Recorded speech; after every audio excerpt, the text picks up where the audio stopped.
The payoff in the morale of man in a period when he hasn't seen a great deal to be proud of on this earth, of course, is immense and is inestimable. At this particular point, just barely 3.5 hours after the landing of man on the moon. But there's been one payoff which is estimable, which can be calculated precisely, and was in London. A young fellow named David Threlfall, who's 26 years, or was 26 years old 5 years ago, bet $24 with a bookmaker in London that man would not land on the moon before 1971. Now, that was 5 years ago. It was after President Kennedy set the goal, but long before the first Apollo flight. He got pretty good odds, 1,000 to 1. Well, tonight on BBC, the bookmaker William Hill handed David Threlfall a check for $24,000 to pay off on his $24 bet. Around the world, reaction has been, as we have reported to you, live by satellite from Europe, one of ecstasy over man's achievement, one of great pride in the United States, and congratulations have flown to the United States from heads of state. They're going to mission control in Houston, and perhaps will be fed up to the astronauts at some time or other. Of course, there's a long way to go in this flight as yet. It's not over by any means. The walk on the moon itself is loaded with hidden pitfalls and dangers, and known ones as well. The impact of the micrometeoroids, those little specks the size of dust beams that fly into the moon because there's no atmosphere to deter them at speeds from 25 to 50,000 miles an hour, the speed far exceeding that of a bullet. Well, they could cause damage. We've put surveyors on the moon to measure the impact of those micrometeoroids before we ever sent men up there, however, and the scientists say that there should be no danger, that perhaps if they stayed there a week or so, the danger of being hit by a larger piece that could actually tear a hole in the spacesuit and tear all the way through those 24 layers of protection in the spacesuit might be extreme, but it's not on the short visit that they will make to the moon's surface. And indeed, the short walk is meant to find out more about that. And the 2 hours and 40 minutes, if there is such impact, and perhaps these little tiny specks do impact and do penetrate the suit to some distance, they will be able to measure that later on. This walk on the moon promises to be one of the most difficult activities that astronauts have ever attempted, of course, in space, quite obviously. However, like almost all the other events of Apollo 11, many lessons were learned earlier in the space program just to make this mission as smooth as possible. David Shoemaker has a report now reminding us what we gain from the walks in space that have led to this walk on the moon. Germany, 4 Hawaii, Capcom. We just had word from Houston. We're ready to have you get out whenever you're ready. Okay, we've got to go now, is that right? Affirmative. Okay, my feet are out. I think I'm dragging a little bit, so I don't want to fire the gun yet. Okay, I'm out. With that, Ed White pushed away from Gemini 4 and into the history books. From the first moment, it was clear that man could survive outside his spacecraft. This is the greatest experience I've just remembered. There's absolutely no disorientation associated with it. That's really all they wanted to prove the first time, that there'd be no problem with vertigo, no psychological hang-ups. But problems cropped up when later astronauts tried to do actual work outside their spacecraft. Gene Cernan found he spent 4 times as much energy as he expected, mostly just to hold a steady position. Michael Collins had the same trouble on the next flight. Both men lost their film, so there's no motion picture record of their EVAs. The pictures of Dick Gordon's Gemini 11 spacewalk turned out fine, but that's about all that worked.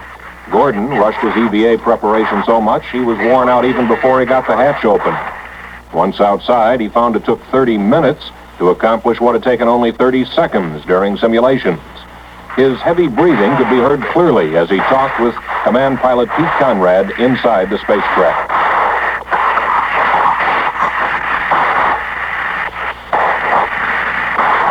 How you doing? Tired, Chief. All right, just rest. Yeah, you got plenty of time. Only been out 9 minutes. How you doing? I'm breathing hard. Yeah. Finally, practically blinded by sweat, Gordon was ordered back inside the spacecraft. NASA was determined to make the most of its last Gemini flight, Gemini 12.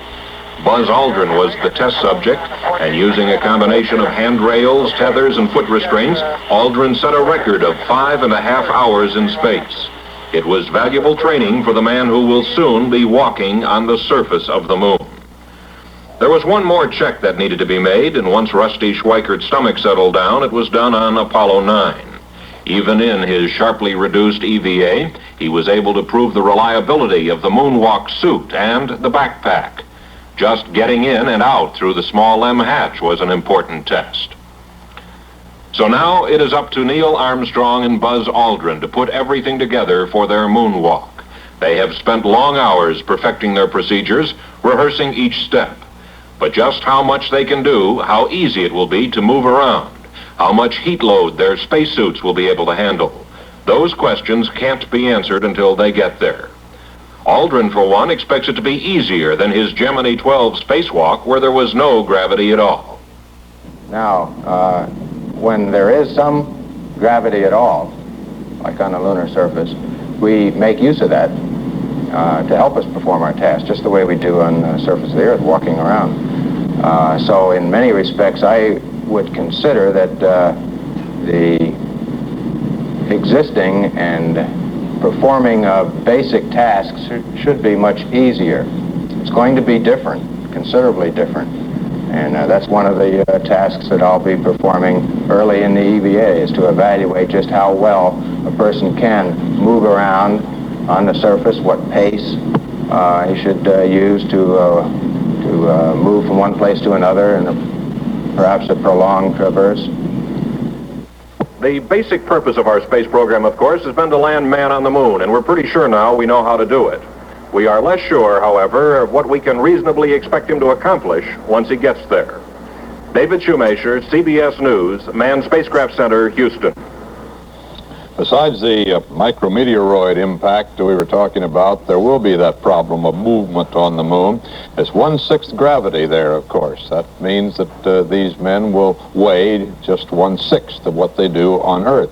That means also that with the same muscular tension, with the same use of the legs or the arms, a man can take giant-sized steps, because he would move really 6 times as far as he would on Earth with a single step. And that is difficult to control, as these men have tried, as found out with the experiments here on Earth, walking in a kind of a slingshot, a so-called Peter Pan rig, like Peter Pan making those flying trips on the stage, you know. Well, they suspended them in a harness and put them on their sides, and then let them walk against a large board down at Langley Field to simulate 1/6 gravity. And they found that once you start bounding across this thing, and I took this little test, it's hard to stop. So they're going to go very carefully on the moon to avoid eventually bounding so high that they fall over. It's not easy to get back on their feet in those big, heavy spacesuits with the air pressure in them that gives them very little mobility. They can only raise their arms up about shoulder high and reach down about as far as their knees, and getting back up into an upright position from that would be difficult. It's one reason why they'll be very careful to avoid falling into a small crater, and why the position of the sun is terribly important, so that they can see those craters and will not fall into them. CBS News color coverage of the epic journey of Apollo 11 will continue in a moment. For the walk on the moon, and added the time in the flight plan to it, and now come up with 9:38 to 9:40 as the time when the hatch would open. If they take the full time for preparation as shown in the flight plan, they may speed that up a little bit. It could come earlier, at 9:40 Eastern Daylight Time, and it's now 8 minutes until 8 Eastern Daylight Time, so that would be about an hour and 50 minutes from now. Nelson Benton and Scott McLeod at the Grumman Corporation can give us a preview of the walk on the moon. Walter, what we are waiting for is, as you said, coming not quite 2 hours from now. And we have a simulation here with Scott McLeod of Grumman playing the part of the command pilot, and Tom Sylvester of ILC Industries playing the part of the LMP, the lunar module pilot. And this is a condensed version of what the flight plan indicates the men of Apollo 11 will do when they get on the moon. Scott, you want to pick it up coming down the ladder there? Well, the commander, as we can see, Neil, is going out. He's reaching for the D-ring right now that will open the MESA package. And there it comes down now. That's a kit that has all of the tools for sampling the moon's surface. Yes, that has all the equipment that he It has. also has that very important television camera in it. Oh, yes. With the television camera trained in a position that it should photograph that Right first now, step on the he's moon. being televised. Right. Between that third and fourth step down is the message that the crew has brought up. That's the plaque that carries the names of the 3 men of Apollo 11, Armstrong, Collins, and Aldrin, and also the name of the President of the United States, Mr. Nixon. It's up a few rungs on the ladder, and it's to be unveiled as Armstrong makes his climb down the ladder to the lunar surface.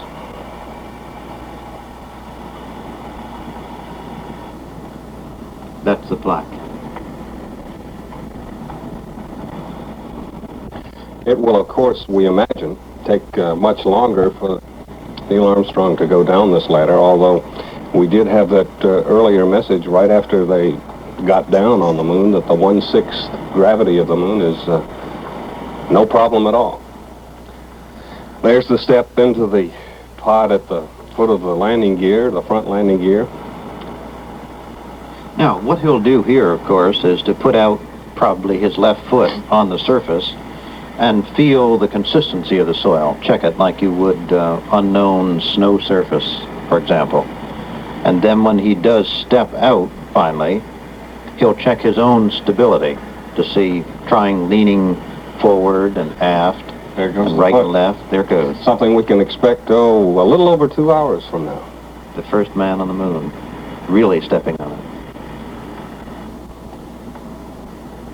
Then Neil Armstrong will presumably head toward the MESA kit, which is an acronym for Modularized Equipment Storage Assembly, or is it Stowage Assembly, and sort of do his exercises in that vicinity to check his environment, how he's reacting to this different gravity force. This would be an example of the stability checks that he's making right now. That backpack, for example, is quite heavy.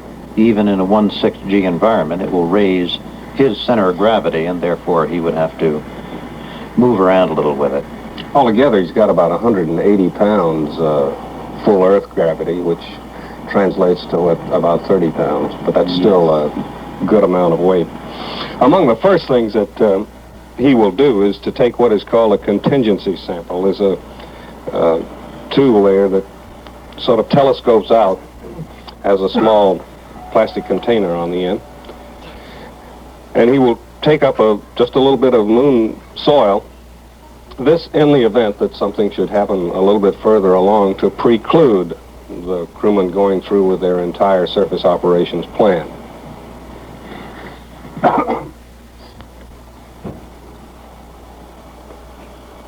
Now, that is all folded up and put in his left-hand knee pocket where we saw it come from.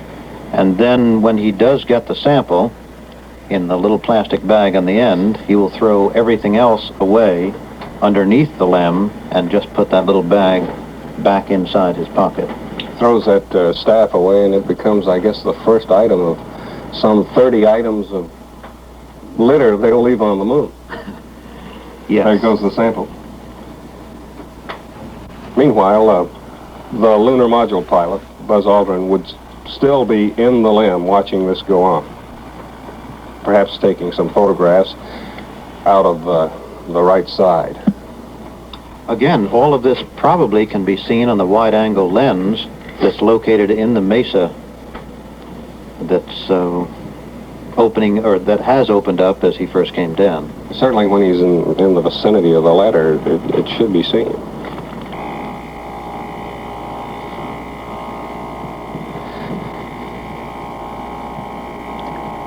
Fairly early in the EVA, Buzz Aldrin will probably send a still camera down, a lanyard, from the LEM cockpit down to Neil Armstrong on the surface of the moon. It goes down a sort of a clothesline arrangement that's called a lunar equipment conveyor.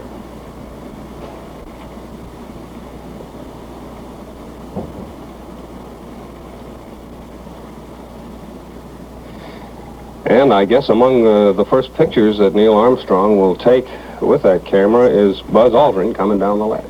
Yes, that snaps right on the front of, you can see that package on the front of Buzz as he's going down. It's the RCU remote control unit to control the backpack. And the camera clamps right on the front of that. Scott, they occasionally trade off with that camera, don't they? Yes, they use do. it between them.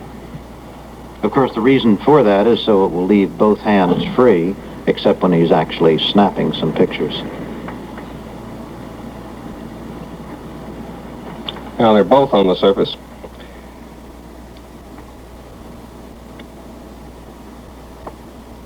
Now, throughout here, as we had noticed, the crew will work as a team. They do have a flight plan, and they will be following it quite closely, but they will be helping each other just as two wingmen would. We can presume, too, that once they get this TV camera deployed, that they may get some prompting from Mission Control, because if it's working all right, why, Big Brother will be watching all that's going on. You mean the lunar module? The lunar module pilot's still seeing what his freedom is, or lack of freedom is, in his space suit, and the command pilot taking the television camera now from the Mesa kit, and he will move to deploy it probably about 30 feet from the LEM, and we are told that the landing left the front end of the LEM facing west, so he would be moving in about a northwest direction there to deploy that camera? Northwesterly, yes. Moves out about 30 feet, and we'll plant the camera in such a position that it can, on its wide-angle lens,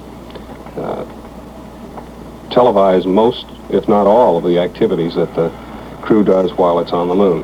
Then this is a solar wind composition experiment. It's kind of looks like a aluminum window shade, but what it does, Scott, I believe, would catch any particles that, any solar particles that came during the period that it's out. Of the wind, the solar energy. They bring the window shade part of that back with them, as a matter of fact. And now, fairly early in the surface operations, the flag will be taken off the ladder of the lunar module, it taken out, presumably, into an area where the television camera can see it, and it will be put into the lunar soil, and then there are certain staves or wires that make the flag fold out full, since there is no wind on the moon that would furl it or unfurl it.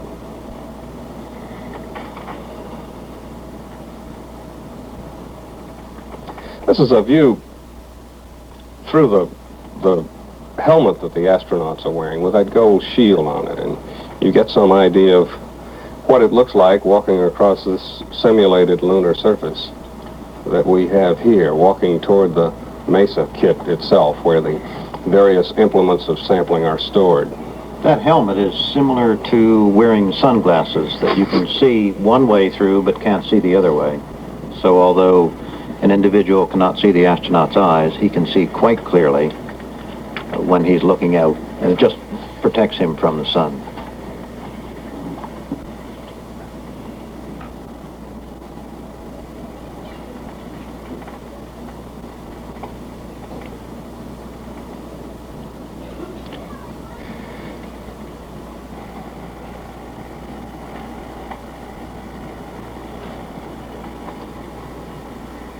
Now we come to what has come to be called the bulk sample. Scott, you want to explain this? It's one of several lunar soil rock sampling operations they carry out. Well, in the first one, which is this bulk sample, what the crew is looking for is to select some areas and get oh, quite a bit of diversified surface in it. Right. It goes in a bag right there on the Mesa kit, and Yes, there's a a scale there also that weighs it, yes. In fact, it's that vertical rod you can see just above his scoop or shovel. And it slowly pulls down until you can measure the proper amount. And then it goes in a small suitcase or rock box.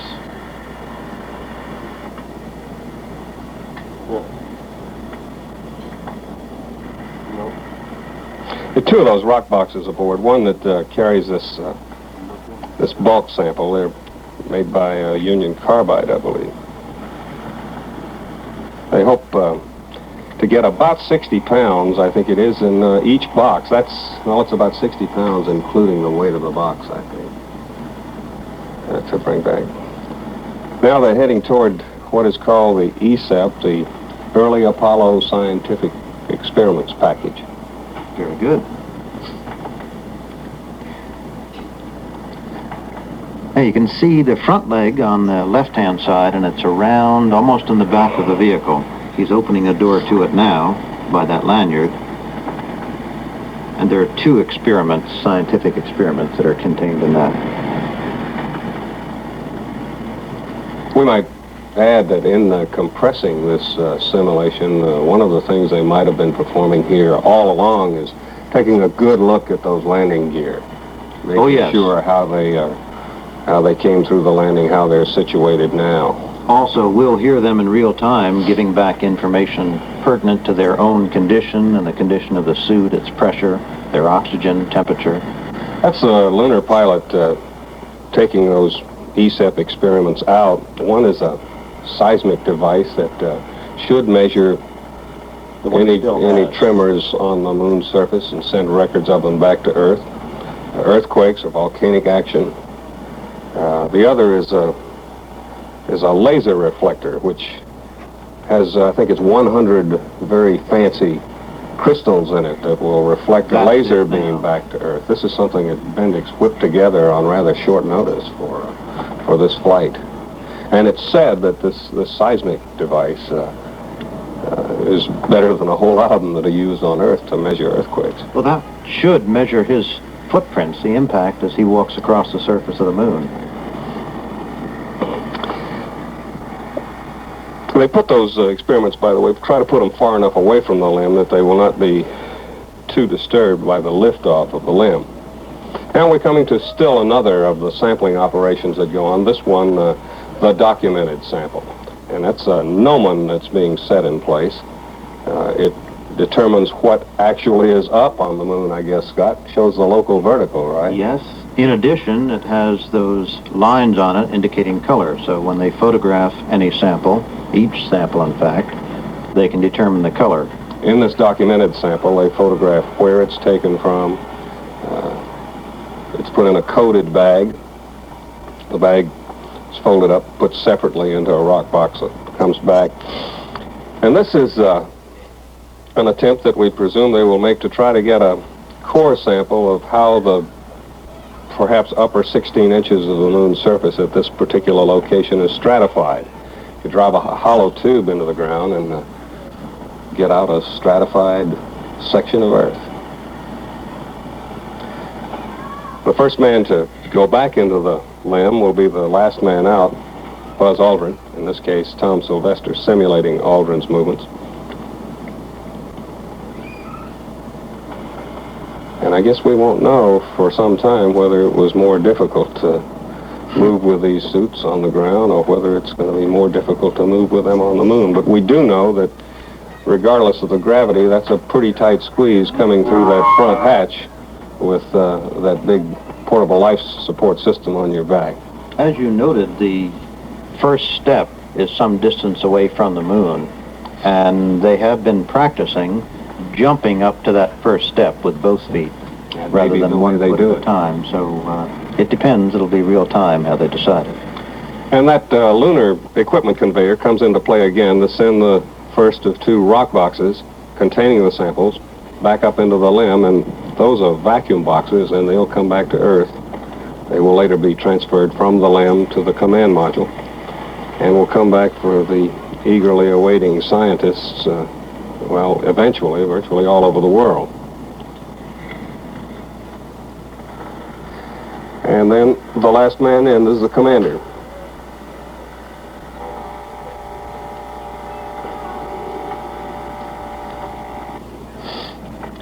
That's our test moonwalkers, Scott McLeod of Grumman and Tom Sylvester of ILC Industries, who had a busy afternoon recording this.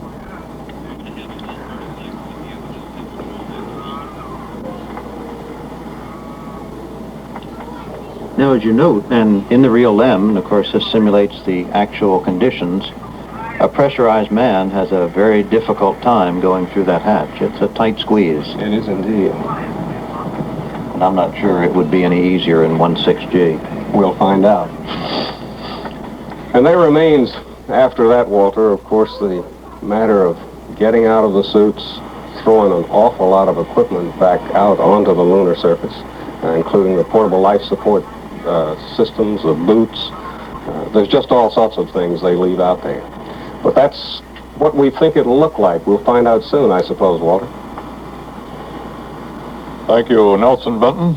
Scott McLeod out at Grumman Aircraft Corporation, Bethpage, Long Island. CBS News color coverage of the epic journey of Apollo 11 will continue in a moment.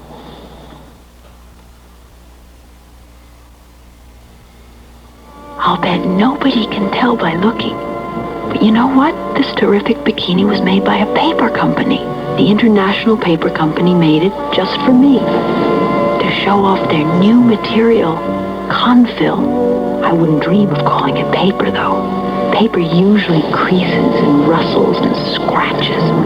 But Confil is smooth and silky and soft and strong. Of Man on the Moon. The epic journey of Apollo 11. This evening, a walk on the moon. Sponsored by Western Electric, manufacturing and supply unit of the Bell System, and by the International Paper Company, where good ideas grow on trees, and by Maxim, freeze-dried coffee. Now reporting from the CBS News Space Center in New York, with the latest developments from the Apollo 11 moon mission, correspondent Walter Cronkite. From the men on the moon, Neil Armstrong and Edwin Buzz Aldrin, there hasn't been much chatter of late.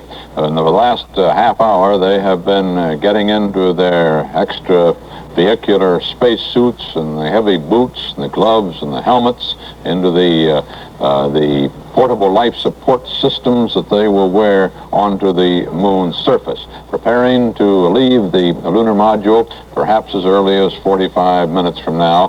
The moon walk should begin sometime between 9 and 9:30, 9:35, something in there, Eastern Daylight Time. It's now 8:13 Eastern Daylight Time, to give you some reference if you're not in this particular time zone. Mission Control has just been talking to Mike Collins, who is orbiting the moon 69 miles up, has a lonely vigil to keep for the next 24 hours, trying to see if he can see the lunar module 69 miles below him as he passes over the landing site. They've been giving him landmarks of the area where the lunar module did put down, but so far he's reported no joy, which means that he has not been able to see the lunar module from the orbiting command module, the Columbia. When the men do emerge on the moon, it has now been reported from Washington that President Nixon is expected to speak to the astronauts about 55 minutes after the hatch is opened and they begin the extravehicular activity, and that should be at a point just shortly after they plant the United States flag on the moon's surface. At the Smithsonian Institution, Vice President of the United States, Spiro Agnew, is with Roger Mudd. Gentlemen. Mr. Vice President, we have had this evening, today, no official statement from the administration on this marvelous accomplishment. I wonder, in the few moments we have, we might ask you to give us some report. Well, it's pretty hard to come up with an appropriate statement at an epic time such as this. We did release a very short statement indicating mainly our impression of this momentous achievement. But I guess if Cronkite doesn't know what to say, don't expect me to come up with anything too good. What did you do today, Mr. Vice President? Well, I was home. I started gluing myself to the tube about an hour and a half before landing, and I just stayed there. We didn't have any formal meal or anything like that. Somebody brought me a box of pretzels to keep me going. I watched the touchdown, and immediately thereafter, when we were sure things were stable again, I did go out and try to play a little tennis, but the rain overtook me, so I had to quit that. Before you became Vice President and therefore Chairman of the President's Space Advisory Council, what were your views toward the space program, which was a democratic initiated program? Well, I'm going to have to take some exception with you on that one. The space program really began during the Eisenhower. Well, I'll amend it to say the moon program. Well, naturally, I don't think it's a partisan thing anyhow, because people don't think of it in that sense. I've always been a great supporter of it. I can remember back when the Sputnik thing broke, a tremendous sense of depression that I had as an individual, and in talking to other people, I found out they did too. They felt depressed about the fact that the initiative had been taken in a brand new, exciting exploratory field from the United States. And I was very glad when President Kennedy made his decision to go with this very visionary idea of putting a man on the moon. I'm a little surprised now that an equally visionary idea that I've simply articulated on behalf of many people in the scientific community is not receiving a very favorable reaction in some quarters. I know Dr. von Braun feels that we should say something about going into interplanetary exploration, and from what we know so far, there's little doubt that Mars is the most congenial environment near us. So I think it's reasonable for us to make this projection of putting a man on Mars, certainly by the end of the century, and I think our technology will make it possible. The advocacy of the trip to Mars by the end of the century you made the day of the launch Wednesday. Yes. And you've also referred to the reaction on Capitol Hill specifically. Were you surprised at the way Mansfield and Kennedy jumped you on that? Not really surprised. I suppose that their reaction was that of people who are terribly concerned about the domestic problem and the drain of funds for it. I said what I said, not representing the administration, but as an individual, although I want to make one thing completely clear. I'm totally confident from my conversations with the President that he is a space activist, and that when he receives the recommendations of the task force that I now head, he will make a very far-reaching, optimistic, ambitious decision on the space program. I don't know just what it'll be. I know he wants to leave these options open till he's heard from everybody. But don't expect a bland, conservative decision out of President Nixon, because after all, it was President Nixon, right after Sputnik in 1957, who was the first public official to speak out, and when some people were playing down the appropriateness of that effort, and indicate that he was very much concerned about the United States not losing the leadership in this area. After you made your statement about Mars, you went and talked to the launch team at Cape Kennedy, yes. And you said, boys, today I bit the bullet for you on Mars. What did you mean by that, sir? I think the Mars thing, Roger, had been in everybody's mind, and everybody was trying to find a fallback position and not say it. And I don't play my life that way. I'm not always looking for a fallback position. I take my risks. I say what I think is possible and feasible. And some people say you simplify too much, but that's the way I've always lived. And I believe this is the time to say we're going to Mars, so I said it. You've said it again. We appreciate your candor and your generosity in coming It's been a pleasure to be with you. us. Thank you, Mr. Vice President. Walter? The moon planners have a lot of other things that, of course, are being talked about in that space committee that Vice President Agnew now heads. I'm sure that the men of the space program are very encouraged by Vice President Agnew's position. They also are looking forward beyond manned flight to other planets to the large space station orbiting the Earth. This, they believe, is what the Russians are going for, perhaps an orbital space station of as many as 100 men with space ferries taking new crews back and forth to this space station. And we'll talk more about that in just a moment with a man who dreamed of such a concept a very long time ago. CBS News color coverage of the epic journey of Apollo 11 will continue in a moment. Since the machinery has all been made now, but we will be sending more men up to move out from their spacecraft further than these men dare go on this first mission later tonight, and also eventually, perhaps, if they go through the full 9 further Apollo missions that are on the drawing boards, get the money for that, even in vehicles, go out for long-ranging exploration of much greater duration on the moon's surface. But then what beyond that? The space station, on to Mars? Well, a man who has dreamed of these things, who has written many novels about them, who has written a movie, 2001, about this thing, sits with me here. Arthur Clarke, one of my very favorite people, who has been with us at CBS for several of these missions now.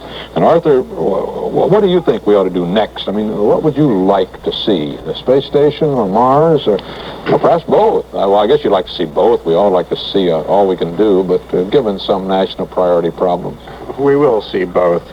I think the first order priority is the establishment of an economical space transporter so that we can establish a large space station which would act as an astronomical observatory, which will tell us a very great deal about Mars and the other planets before we get there, because then with large telescopes in space near the Earth, we'll learn a great deal about these places. And also, from the space station, in the space station, we can develop the techniques of long-range space exploration. Arthur, you've been dreaming of this moment long before many of us did. Beginning back in the mid-1930s, you were writing about going out to the moon. What was your feeling when we saw this thing happen today? Well, I don't think I did feel anything. I think we all sort of, time just stopped for me, and I think it stopped for everybody. It was just a hole in history, you know, and the whole world's, everything, my heart stopped, breathing stopped. Mine certainly did, and I think all of ours did. I think you're absolutely right. I can't imagine a moment to equal this. The only thing I could imagine is if some fellow came forward and could say positively we're not going to have any more war. I think this is a step in that direction, because this sort of thing is making our stupidities here on Earth seem more and more intolerable. And I think this may be the greatest result of the space program. Speaking of national rivalries, do you have any thoughts about what the Russians may be doing now that we know that their unmanned Luna 15 is in an orbit very similar to ours around the equator of the moon? My theory is that it's going to land with a bottle of vodka. A congratulatory bottle of vodka? Or a ceremonial bottle? Well, thank you, Arthur Clarke. Bill Stout's at North American Aviation out in Downey, California, North American Rockwell it's called now, with Robert Heinlein, another eminent science fiction writer. And we want to keep you here, Arthur, because you two fellows may have something to chat about. And let's bring them in. Bill Stout and Robert Heinlein. You know, Walter, in thinking back to what these men have written about and done so many years before the landing of Apollo 11, I think it's worth recalling that Mr. Heinlein's book, Rocket Ship Galileo, was written in the 40s. And the film, Destination Moon, 1950? That's right. That's a long time ago to talk about a landing and a return. It's been thought about for, well, the first novel written about a trip to the moon was not written by me. It was written by Cyrano de Bergerac a long, long time ago. Nonetheless, you were far ahead, and you were talking in your book about nuclear power as the means of getting there. Yes, nuclear power. We will be using nuclear power in spaceships. This is a certainty. We're going to go on bigger, farther. I agree with what Arthur said a while ago about the possible effect on war on this planet, but I think this whole business today, this week, has been thought of in many cases in too small terms. This is the greatest event in all the history of the human race up to this time. Today is New Year's Day of the year one. If we don't change the calendar, historians will do so. The human race, this is our change, our puberty rites, bar mitzvah, confirmation, from the change from infancy into adulthood for the human race. And we are going to go on out not only to the moon, to the stars, we're going to spread. I don't know that the United States is going to do it. I hope so. I'm an American myself. I want it to be done by us. But in any case, the human race is going to do it. It's utterly inevitable. We're going to spread through the entire universe. It's a grand painting, Mr. Heinlein, with very broad strokes indeed.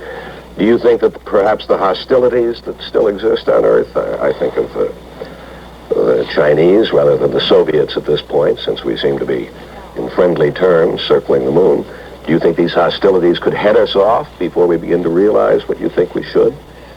I think that this is the most hopeful thing that has happened to us, in that we are now going out as far as the moon. I don't know whether we're going to get rid of war and hostility. I'm not at all sure of that, but I do know that your grandchildren,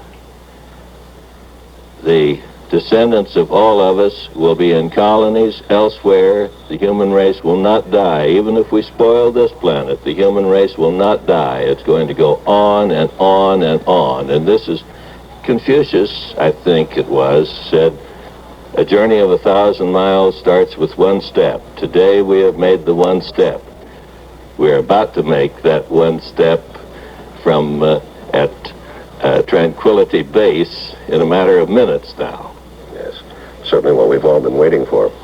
Walter, do you think that Mr. Heinlein is perhaps a bit too bold in his predictions? I wouldn't think so, and I'm sure Arthur Clarke, sitting here alongside me, doesn't think so. We've got earthbound constraints to exploration, but it's as inevitable now as the tides themselves that are controlled by that moon on which men landed today. You can't stop progress, and this is progress. This is where men go. We know we can't. If we could, we'd probably stop some of the highways built through the middle of our forests and our cities. We'd stop a lot of other things, but it can't be done.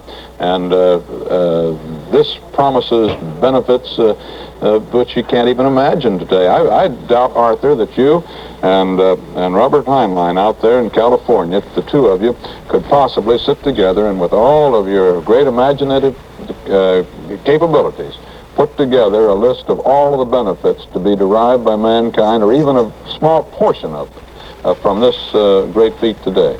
This is true, and we often use this parallel of coming out of the sea onto land, and I'd like to take it further. You know, in the sea, we could not develop civilization for a simple reason. In the ocean, you cannot have fire, and fire is the key to all our civilization, all our technology.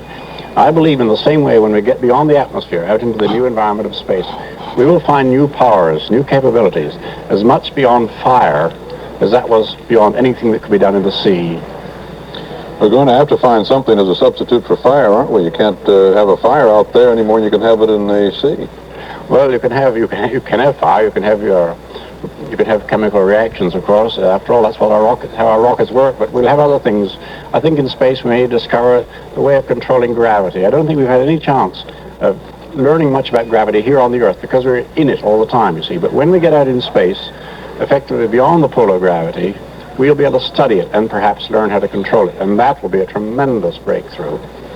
You two fellows know each other, Arthur Clarke and Robert Heinlein? I stayed with Bob back in 1952 when he was living in Colorado Springs. I was wondering if I was going to have to introduce you by long-distance television here. You don't seem to say hello to each other. No, Arthur and I have known each other for 20 years now, I think. I visited his home in Ceylon. He's visited the home that I had at that time in Colorado. And I don't think we are in any disagreement on any point about any of this. No. I find that the only thing that troubles me about this is that people talk about other things and don't realize how big a day this is. This is the biggest day the human race has ever seen. This is the most important day in history. This is the most important thing since the human race learned to talk. Mr. Heinlein, I think it's very possible that Eric Sevareid, as he is wont to do, and almost every time he opens his mouth, put his finger right on it again. We just can't concentrate on a little tiny spot very long without our minds wandering off. And as great as this day is, the peripheral things kind of impinge. Maybe it's our escape valve in some way. I just wonder, when you two get together at Arthur's home in Ceylon or your home, Mr. Heinlein, you must talk over ideas and things, but do you have to kind of hold back from some of those most imaginative ideas for fear the other guy will go off and write about it? I think we both have enough ideas to keep us equally busy for the rest of our lives. I think that's highly probable, highly probable. Thank you very much, Bill Stout, and Mr. Heinlein, Albert Heinlein, another eminent science fiction writer from California, and Arthur Clarke, you in New York, and we'll be coming back to you, of course, from time to time as this great day continues to unfold. And now we know that the hatch is due to be open in 59 minutes from now. Mission Control, just a moment ago, told Mike Collins in the orbiting command module, Columbia, that the hatch opening would occur about 9:32 p.m. Eastern Daylight Time. Now, they were giving him the same read-up figures that we had if they took the full hour and 55 minutes of the flight plan for EVA preparation. We're assuming, however, that they have decided that they will stick pretty close to that timeline, and that's when the hatch opening will come, 9:32 p.m. Eastern Daylight Time, unless they change it again. CBS News color coverage of the epic journey of Apollo 11 will continue in a moment. Back here at our CBS News Space Headquarters, we're reporting this dramatic day.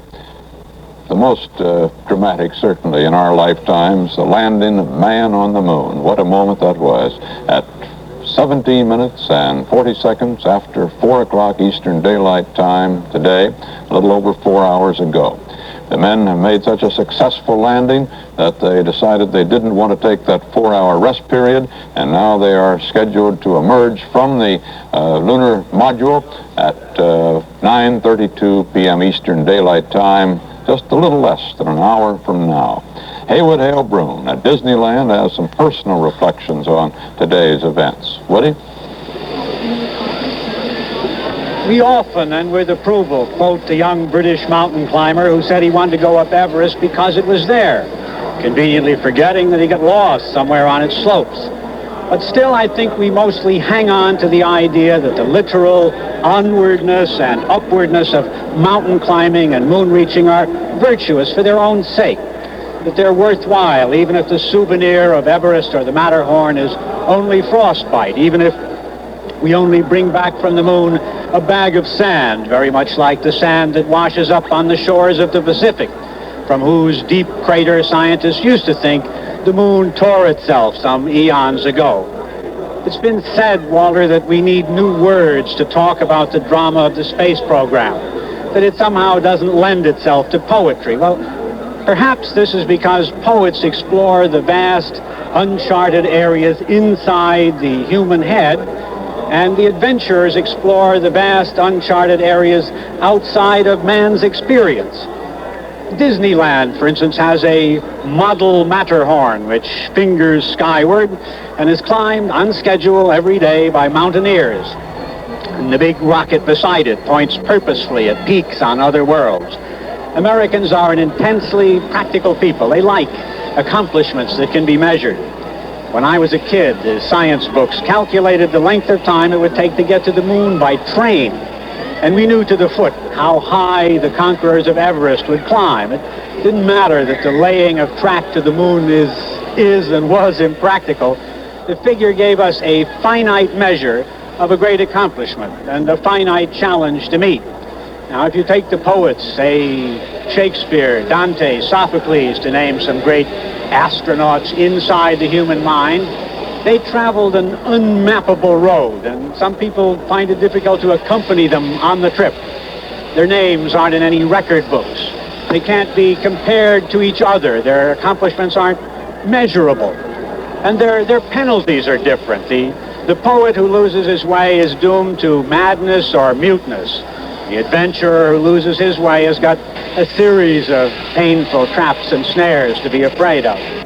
I think then that the poetry of Apollo 11 must be a poetry of numbers and the staggering series of calculations necessary to hurl a mote from a grain of sand across the bowl of the heavens to another smaller grain and back again. It's the poetry of a vast printed circuitry, a long parade of measured probabilities and possibilities, which has a rhythm and a language and an aesthetic all its own.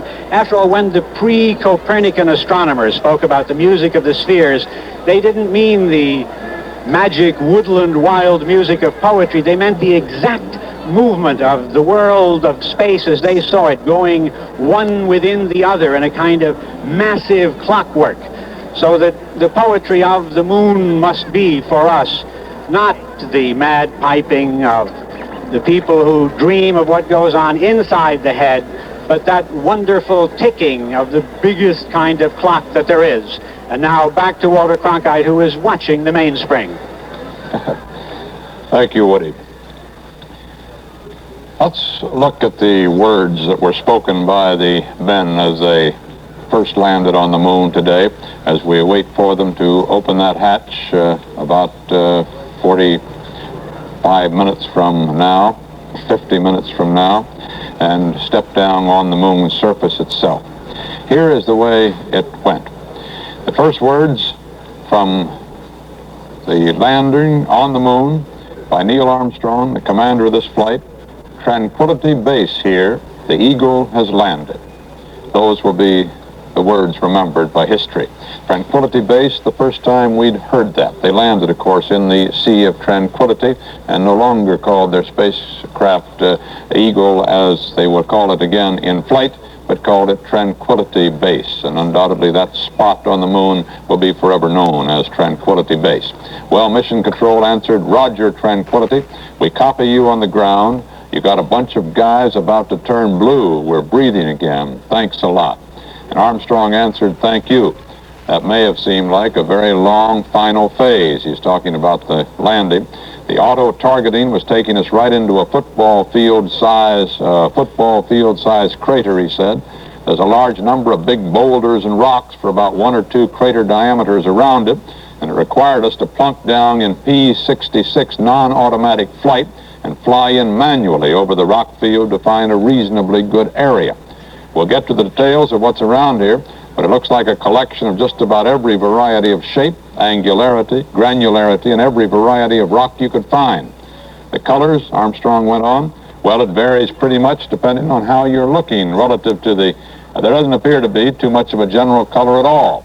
However, it looks as though some of the rocks and boulders, of which there are quite a few in the near area, it looks as though they're going to have some interesting colors to them. This is a transmission from Armstrong. And those words delighted the geologists here on Earth, because it means that they're in an area where they're going to pick up a lot of interesting rocks to bring back to Earth. Varied rocks that will give some clue as to the moon's makeup and perhaps the Earth's as well. And then Aldrin said, "I'd say the color of the local surface is very comparable to that we observe from orbit at this sun angle, about 10 degrees sun angle or of that nature. It's pretty much without color. It's gray, it's very white, chalky gray as you look into the zero phase line, and it's considerably darker gray, more like ashen gray as you look out 90 degrees to the sun. Some of the surface rocks in close here that have been fractured or disturbed by the rocket engine are coated with this light gray on the outside, but where they've been broken, they display a dark, very dark gray interior. which was very interesting to the geologist, that the rocket engine might have split these rocks apart by its heat, and that perhaps this gray surface is a residue from the rocket engine itself, and that when they get out some feet from the rocket, they will find rocks of a different color. Astronaut Michael Collins then, alone in the mothership called Columbia, said, "Sounds like it looks a lot better than it did yesterday at that very low sun angle. It looked rough as a cob." Eagle came back. "It was really rough, Mike, over the targeted landing area. It was extremely rough, cratered in large numbers of rocks that were probably many larger than 5 or 10 feet in size. But we did it." And then Armstrong went on, "You might be interested to know that I don't think we notice any difficulty at all in adapting to 1/6 G, that's 1/6 of Earth's gravity. It seems immediately natural to move in this environment." And Mission Control said, "Roger, tranquility, we copy over." Wally Schirra commented to us at that time that this must be a great relief to Mission Control in Houston, that there was a great concern about how adaptable man would be in 1/6 gravity. Of course, we have no way to exactly duplicate that on Earth. We've built some machinery which sort of duplicates it, but whether man would really be able to adapt easily in a gravity just 1/6 that of Earth, where he weighs just 1/6, where his muscle reaction causes him to overreact 6 times the reaction he'd have on Earth, well, we didn't know. Turns out man's pretty adaptable after all. Armstrong then reported from Eagle, "There's a relatively level plain cratered with a fairly large number of craters of the 5 to 50 foot variety, and some ridges, small, 20, 30 feet high, I guess, and literally thousands of little 1 and 2 foot craters around the area. We see some angular blocks several hundred feet in front of us that are probably 2 feet in size and have angular edges. There's a hill in view just about on the ground track ahead of us. Difficult to estimate, but might be a half a mile or a mile. That would be about a little less than halfway to the moon's horizon." And then they said, "The guys that said we wouldn't be able to tell precisely where we are the winners today. We were a little busy worrying about program alarms and things like that in the part of the descent where we would normally be picking out our landing spot. And aside from a good look at several of the craters we came over in the final descent, I haven't been able to pick out the things on the horizon as a reference as yet." Mission Control said, "Right, tranquility, no sweat, we'll figure it out." Well, as far as we know, Mission Control hasn't really figured it out yet, though they have a map coordinate which would indicate that they landed 4 miles beyond the scheduled landing point, but well within the landing footprint, or landing site 2 as it's called. That 4 miles beyond would be just about the amount that Neil Armstrong, taking control at the last minute, flew over that football field-sized crater with the large boulders. There are other calculations that they're a little further off than that, and maybe up at the northwest corner of the landing footprint, perhaps even a little outside of it. CBS News color coverage of the epic journey of Apollo 11 will continue in a moment. The excitement of that landing on the moon, successful landing on the moon of a few hours ago, unless it's man stepping out on the moon, and that's due to come 45 minutes from now. The hatch is due to be opened. The men are getting on their spacesuits, their helmets, their gloves, their boots, even at this moment, and donning their portable life support system that would give them 4 hours of oxygen and cooling water supply and provides their communications. They're getting that on now, and they're due to open the hatch just about 45 minutes from now. One who must have been one of the most excited with this landing today is Dr. William Pickering, the director of the Jet Propulsion Laboratory and one of the dreamers and workers toward this day. He's with Bill Stout at North American Rockwell in Downey, California. Walter, I'm sure you remember, and I know that Dr. Pickering certainly hasn't forgotten, those long, long nights of waiting to find out about the first probe sent to the moon. How does it feel, Dr. Pickering, seeing what's happening up there today and thinking back to the early days of Ranger? Well, of course, we lived through some of these landings on the moon with the Rangers and the Surveyors, and all the tension and all the excitement of the unmanned mission, of course, was accentuated manyfold when we knew that the man was bringing the spacecraft down as he did today. And so this was a most exciting day in the whole history of the program, there's no question about it. You know, there's been an argument for years about manned versus unmanned, which is more efficient, more economical, and really it's an argument that's almost revived today with the mystery of Luna 15 circling the moon at the same time Apollo is there. Does it seem to you, sir, that that whole dispute has become completely irrelevant with the landing? I think it's irrelevant because there are always things for man to do and there are things for instruments to do. The instruments of the early unmanned probes have paved the way for the Apollo. They've shown us shown us how to navigate to the moon. We've shown what the surface of the moon actually looks like. We've got a good idea of what it's going to be like when Armstrong steps out on the moon in a few minutes. And this has all been an essential part of the total development. And if we look ahead, we can see that the exploration of the moon will require both manned and unmanned devices. There are going to be parts of the moon which are going to be very difficult to get to with a manned vehicle. And these we expect will be explored with unmanned devices. Man, however, will certainly be a key part of the exploration. And as a matter of fact, of course, when we talk about unmanned spacecraft, we have to remember that really there's a man involved. The man may be sitting down here on the Earth instead of in the spacecraft, but the sorts of devices which are being flown nowadays are complex devices with command capabilities, with control capabilities, and a man must somewhere be making those decisions. And so we have manned and unmanned devices working together to explore space.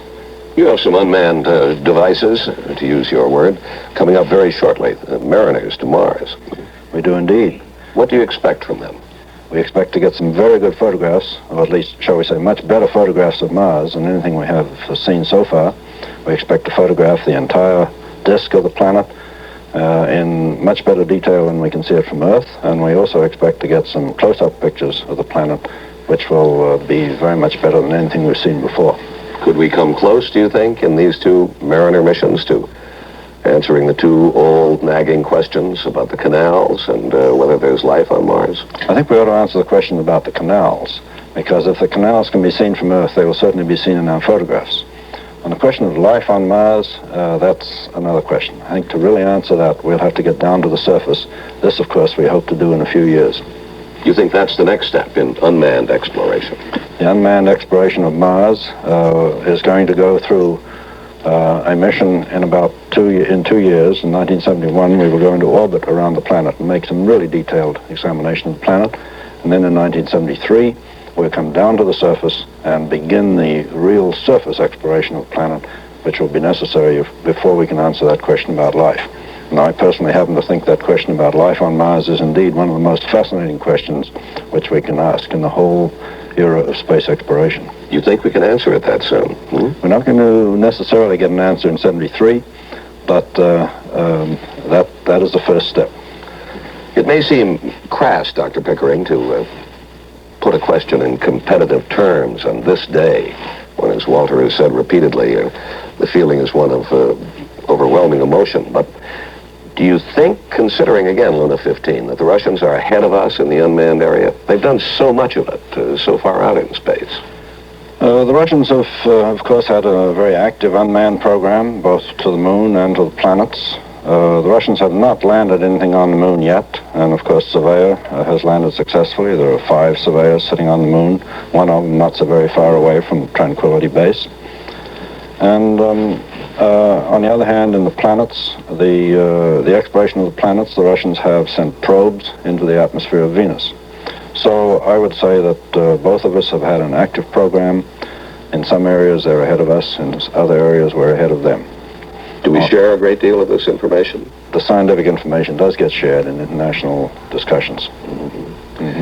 Yes, you mentioned Surveyor. It's one estimate I read from Mission Control in Houston was that it's perhaps 20 miles from where Armstrong and Aldrin put down. It's not very many miles away. We'll wait until we get a final landing point for Armstrong's mission, and then we'll see just how far away it is to Surveyor. I think it'd be fascinating for them to be able to go over and have a look at Surveyor, but I'm afraid it's too far away for that. Perhaps on another mission. What would it be like, scientifically, if an astronaut could go over and bring back a piece of this artifact that had been sitting up there for a few years? Would you learn anything from it? Yes, you would. And as a matter of fact, you would like to find out, for example, how much damage has been done by meteorites. And here's something sitting on the moon. If we could examine it closely, we could find if it had been hit by any meteorites, if anything had damaged it during the... And we'd know exactly how long it had been there. And so this would be very useful information. But I think also, though, just the human information to actually just see the surveyor would be the most fascinating thing. And that, Walter, may be one of the things that we can look forward to next as the space program continues. CBS News color coverage of the epic journey of Apollo 11 will continue in a moment. This is the coffee. It doesn't care that it looks different. It's the way coffee is going to look from now on. The coffee. It doesn't care that it tastes different. This is the way coffee always should have tasted. Now it does. The coffee. It doesn't care who brews it. You can't brew it bad. The coffee. It doesn't care that it comes in a jar. It knows it's different from anything else in one. The coffee. It doesn't... Lunar module, as has been reported earlier, revealed by the White House, as a matter of fact, on last Thursday, as these men were on the way to the moon, are medals commemorating the flights of the 5 astronauts, 3 astronauts and 2 cosmonauts who have died in their training program or in space flight. The 3 Americans, Gus Grissom and Ed White and Chaffee, on the American Apollo 204, which had a fire, as you know, on the launching pad in Florida as they were rehearsing and practicing for their flight. That was in January 1967, and the 2 Russians who have died. Komarov, whose parachute fouled as he returned from a space flight, and Yuri Gagarin, the first man in space, who died in a training airplane accident. Medals have gone to the moon. Some of the actual Gagarin and Komarov medals given to Frank Borman when he was over in Russia not very long ago, and 3 mementos for Grissom, White, and Chaffee. And the courage of the families of the 3 American astronauts who died in preparing for this success of this mission today and contributed to it with their previous space flights and with the preparations they had made up to the time of the fatal fire is remarkable. Particularly, I think, if any could be singled out in the White family. Ed White, who was our first spacewalker, his father is a general in the Air Force, and he went right out and spoke for the space program around the United States, as he's continued to do, to impress people with the necessity for the program to go on and how his son would have wished for it to go on. And today, Pat White, widow of Ed White, was one of the first neighbors to rush into Neil Armstrong's home there outside of Houston at the Space Center. She still lives there with the White children. She was there to offer her congratulations, smiling, happy congratulations. She said, "I couldn't be happier. It's the culmination of a dream, a culmination for a lot of people." Ed would have been thrilled to see this day come. The lunar module, we have been told now by Houston, is so positioned on the moon that the leg, one of the 4 legs of the lunar module with the ladder on it, the 9-step ladder that will take man down to the surface of the moon, is turned about 13 degrees south of the ground track.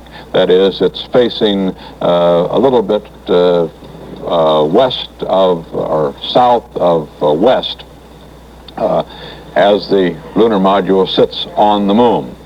It therefore will be in the shadow of the sun, which is behind the lunar module. As the men get out about 40 minutes from now and begin to climb down that ladder for the walk on the moon. One of the problems that Armstrong and Aldrin are going to have during their walk is moving about gracefully, if that's a concern to them, on the lunar surface. The spacesuit they must wear has been described as a spacecraft in its own right. You heard Wally say that a moment ago, since it has to protect the men against radiation, meteorites, great heat and cold, and of course the lack of oxygen. And as a result, it's quite bulky and awkward. It restricts movement considerably. It's kind of like a rigid balloon. We have an intriguing and colorful report on the suit now from James Burke, a correspondent for the British Broadcasting Corporation.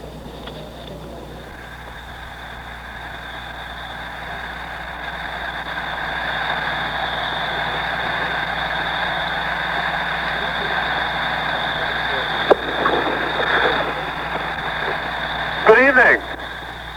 When the first American astronaut steps out onto the surface of the moon, this is what he'll be wearing. It's called an extravehicular mobility unit, better known as a spacesuit. And the people who built it call it the astronaut's own personal spacecraft, since it has incorporated in it all the systems the spacecraft does to keep the astronaut alive and, above all, protected from the totally alien environment all around him. Probably the first thing you notice about this suit as I talk is a constant hiss in the background behind my voice. Well, the astronaut learns to live with that. That's why he's alive. It's the noise made by the inflow of the air into his suit, which either comes, if he's in the spacecraft, through a tube like that, or if he's outside, coming in through from his backpack strapped on the back there. The whole suit weighs more than I do, and it's tremendously complicated and cumbersome, obviously because it's not meant to be worn walking around in the full gravity of Earth. It takes the astronauts, after some years of practice, only 5 minutes to put it on and take it off. It takes me a lot longer than that without help. So to show you how it's made up, I'm going to get some help to, as it were, do a space undress. First off are the extravehicular gloves, the gloves that are worn when the astronaut's outside the spacecraft. They unlock from a metallic ring on the sleeve and are covered with layers of insulating material. Each glove is tailored to fit each astronaut's individual hand. On his back, the emergency oxygen supply and backpack. Now that's what keeps him alive when he's out on the lunar surface or doing some extravehicular activity in space, walking between the two spacecraft.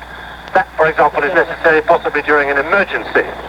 That has enough systems on board to keep him alive, warm and relatively happy for 4 hours.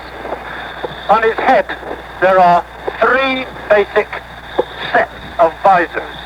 The first one, going down now, is the visor that protects against meteorite impacts. And the second one, going down now, gold-covered, protects against glare.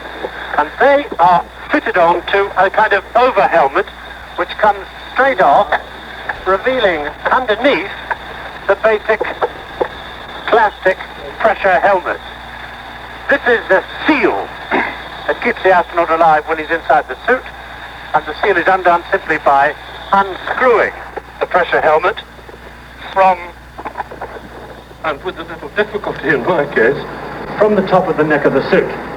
Underneath the basic pressure helmet, the communications helmet with small microphones and earpieces in order to communicate with either the spacecraft or via the spacecraft mission control at Houston back on Earth. You notice there the change in noise as the pressure helmet came off. Now this air that's entering through the tube is venting itself up behind my head. On his feet, the astronaut has, as he's out on the lunar surface, lunar overboots. And these are popped on and strapped. And they go on over the top of the basic integral suit boot. And as this one comes off, you'll see that the boot itself, the basic boot, is part of the leg of the spacesuit itself. And what's left is this, the integrated thermal meteoroid garment, which does exactly what it says. It keeps the astronaut warm and it protects him from meteoric impact. It's covered all over with flaps and pockets and controls and containers. And before we show you what's underneath, let's get some more help and get this nozzle, air nozzle, undone. And check out the communications links. And now you'll see just how difficult it is for those astronauts to get the garment off in space.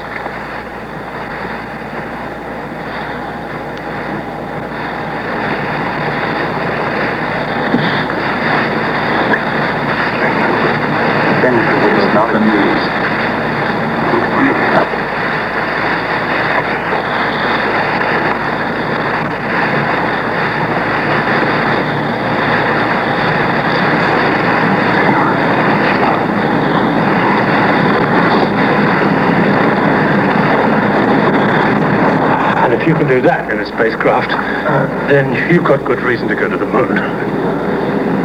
Here then, the entire outer part of the spacesuit. And so the astronaut outside his spacecraft has now only one more garment underneath. This one, the liquid cooling garment, as it's called. And it answers the problem that they discovered on the Gemini flights, related to the fact that once in an extravehicular spacesuit, an astronaut can get extremely hot doing very simple tasks. This garment answers that problem. Cooling liquid is pumped in through these large tubes and then routed away through lots of very small tubes that run along next to the astronaut's skin and tacked on behind the net-like substance of this garment. And Rusty Schweikart describes the effect of this garment as being very pleasant, like stepping into a cold shower. And from there, we're left with two, understandably, very basic problems. How do they do with their waste products? Well, liquid waste is piped away along a permanently attached tube to a metallic reservoir that's set here on the stomach. And solid waste is dealt with by these underpants, filled with a highly absorbing material and acting rather like baby's nappies. So that's it, down to the skin. And after all that performance, it doesn't surprise me that all the astronauts want to do when they get back to Earth is head straight for the bath.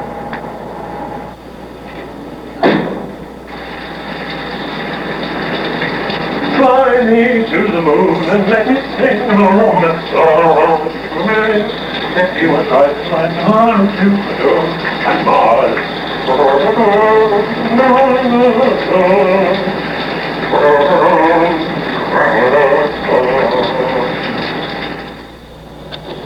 James Burke of BBC in a comic conclusion to what was a very informative little demonstration of the extravehicular suit, the spacesuit that men will wear in their first excursion to the moon.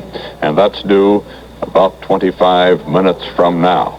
About 9:30 to 9:35, somewhere in there, the hatch should open, and 10 minutes later, Neil Armstrong will step out to begin the descent from the lunar module to the moon's surface.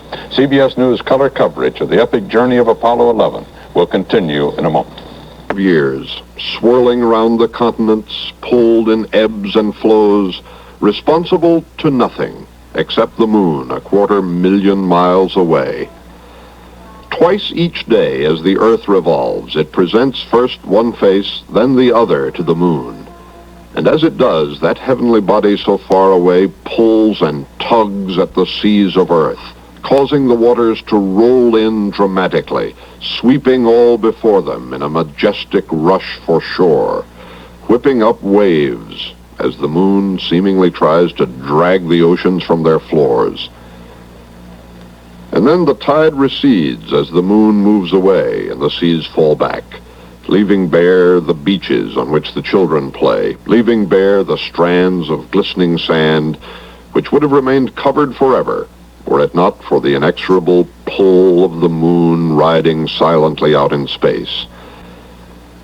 The tide can drift in easily, kissing the shore, or it can be whipped in mightily in great crashing storm-driven waves that force people from the beaches.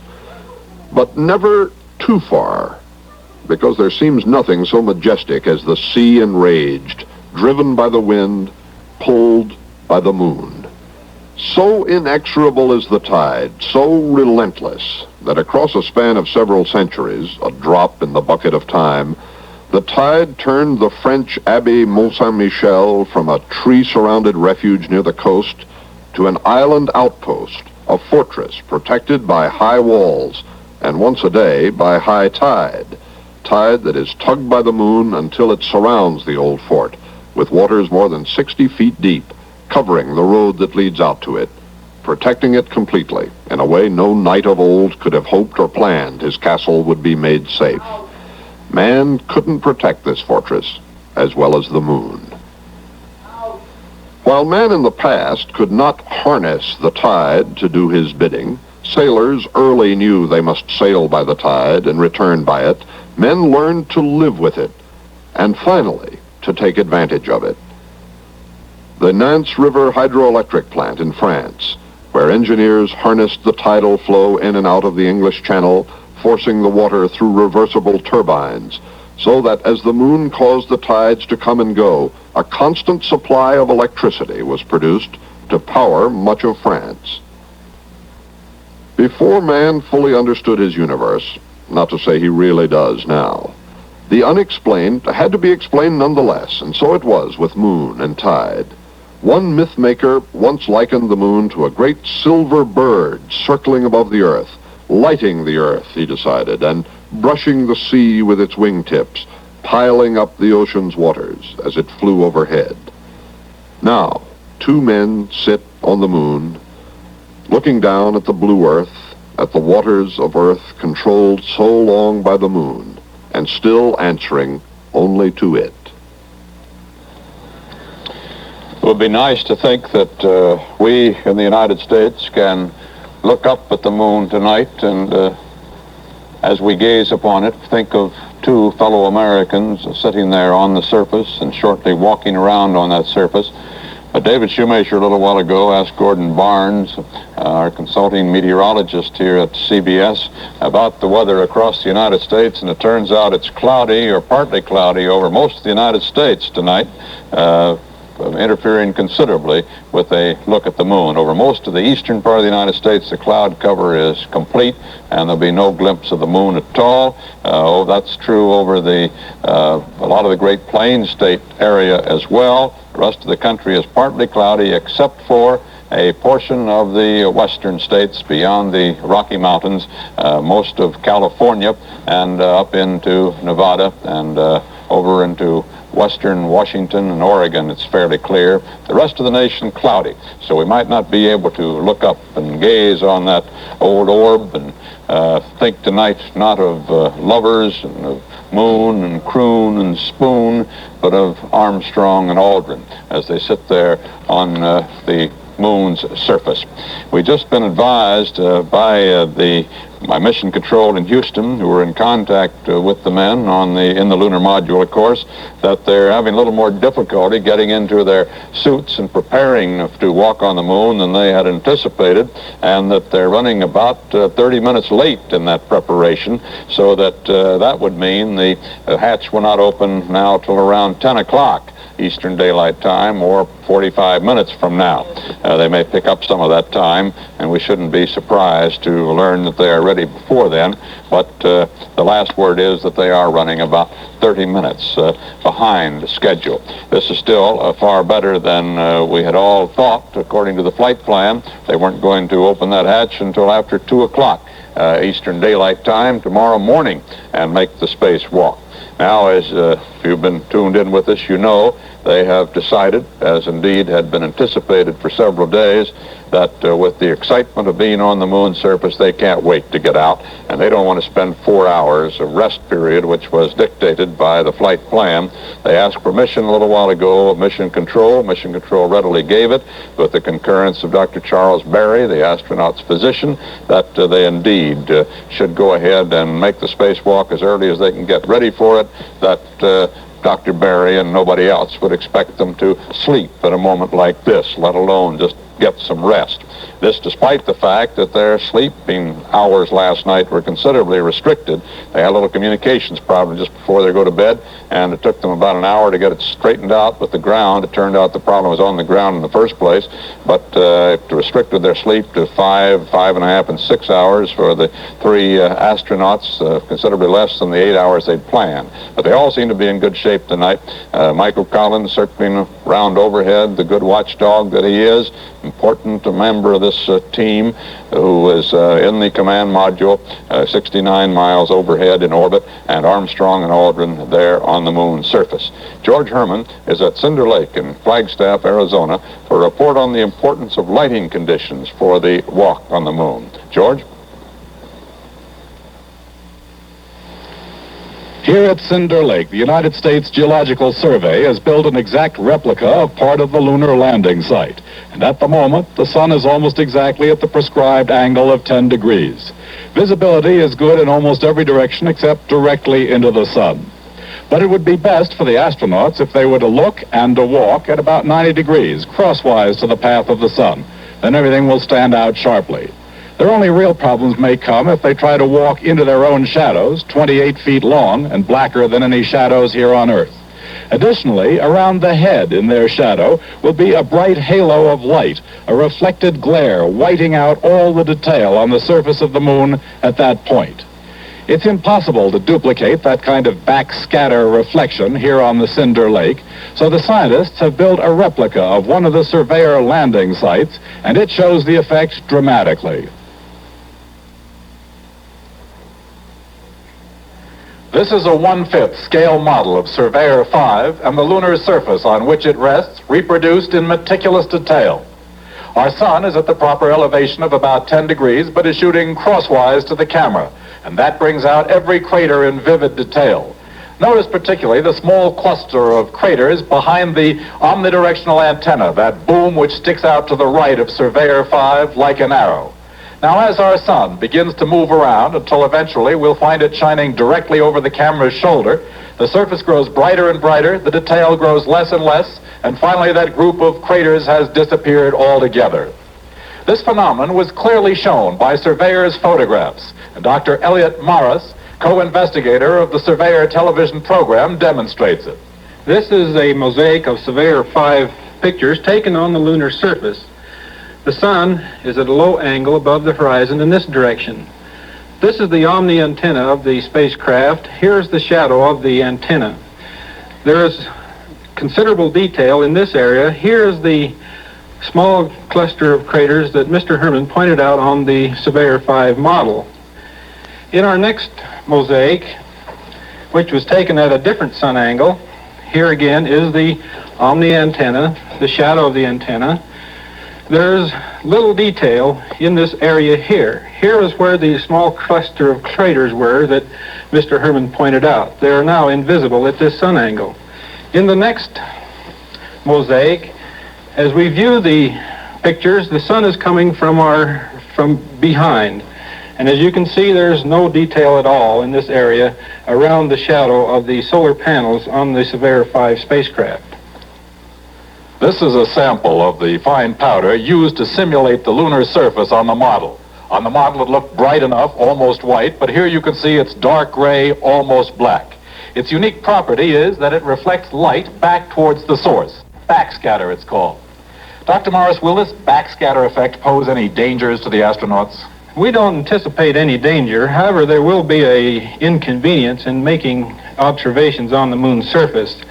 If they observe in the direction of the sun, of course, this will be very difficult. In looking in the direction towards their shadow, they will not see detail in the shadow. However, at that point around the shadow, around their head, of course, it will be whited out and no detail. This will be an area about 15 or 20 feet across. And about 28 feet away from them. That is correct. But there's no difficulty or danger in that? We don't anticipate any danger. If they want to make observations in that direction, they will only have to step aside to see that area that was whited out. So inconvenience, but no danger. That is correct. Thank you very much, Dr. Morris. And now a late word from Houston, the Manned Space Center, that the extravehicular activity, man's walk on the moon, should begin about 9:50 p.m. or a half hour from now. CBS News color coverage of the epic journey of Apollo 11 will continue in a moment.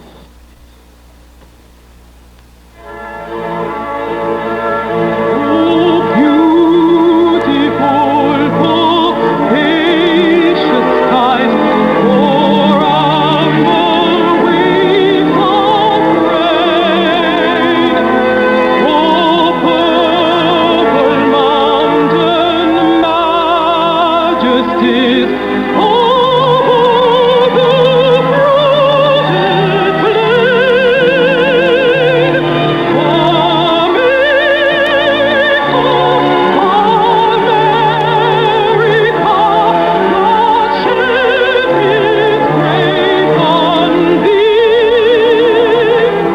It takes about 100 years to grow a forest like this. It takes one careless moment to destroy it. Next time you strike a match, remember that.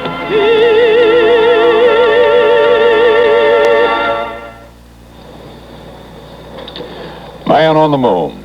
He's been there now for 5 hours in this new era. We've come past the era when man was trapped on this planet of his, the era that lasted from the time he emerged from the primeval ooze a billion or so years ago. Now we are truly men of the universe. The way paved for us by this 38-year-old graduate from Purdue, veteran of combat in the Navy and in the Air Force, that is, in Korea, Neil Armstrong from Wapakoneta, Ohio, and Buzz Aldrin, a graduate of West Point, fifth in his class, considered the best scientific brain in the space program among the astronauts. They're on the moon, and they're due to step foot on it in another half hour or so from now. They're preparing for that walk on the moon, even as we report this. Where they are on the moon, however, is still something of a question.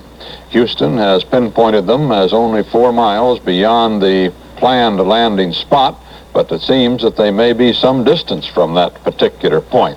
But they don't know apparently yet themselves up there, and Houston doesn't know precisely. Bruce Morton at the Manned Spacecraft Center in Houston has a report on why there's this difficulty in pinpointing Eagle's position on the moon. Bruce? Well, Walter, it seems that there are a number of problems, really. First of all, as you know, it's not the easiest thing in the world to keep a completely accurate track of the lunar module, even when it's in orbit. There are always slight inaccuracies one way or the other. Second, the burn that took them down, the powered descent, didn't go exactly the way the computer said it was supposed to. One of the crew, I remember, said fairly early that they thought they were going to come out downrange of where they should have been, and then there was the maneuvering at the end when Armstrong spoke later of this field of boulders, field of rocks that he wanted to avoid. So that took them some distance off the prescribed path. And then there's the fact that they didn't recognize anything. It would have helped, of course, if they could have said, oh, yes, that's such and such a rill or such and such a crater, but that didn't happen. On Earth, you could solve all this in a fairly straightforward fashion with radio. The Eagle is emitting radio signals, and you could take 2 other stations and triangulate and know exactly where it is. But apparently with an object that's 250,000 miles away, that's a lot harder to do. People here say they will get a precise fix eventually, but not now. Walter? Meanwhile, they would like to get that fixed before these fellows step out onto the moon's surface, and out at the astrogeological laboratories in Flagstaff, Arizona, they're working pretty hard, racing time, really. They'd like to know before they step out so they can tell them something about the area they're in, perhaps even to warn them of hidden pitfalls in the area. Although more precisely, they'd like to be able to tell them what kind of rocks they think are in the area and perhaps direct them where to go in that 100-foot circle that they will traverse away from their spacecraft to pick up the given rocks. The astrogeologists here on Earth are terribly excited about the fact that Armstrong and Aldrin reported that there are a lot of rocks of various kinds around them. So it looks like they're in an area where the rock samples they'll bring back will give a good cross-section of that particular portion of the moon and give the scientists here on Earth a lot to work with.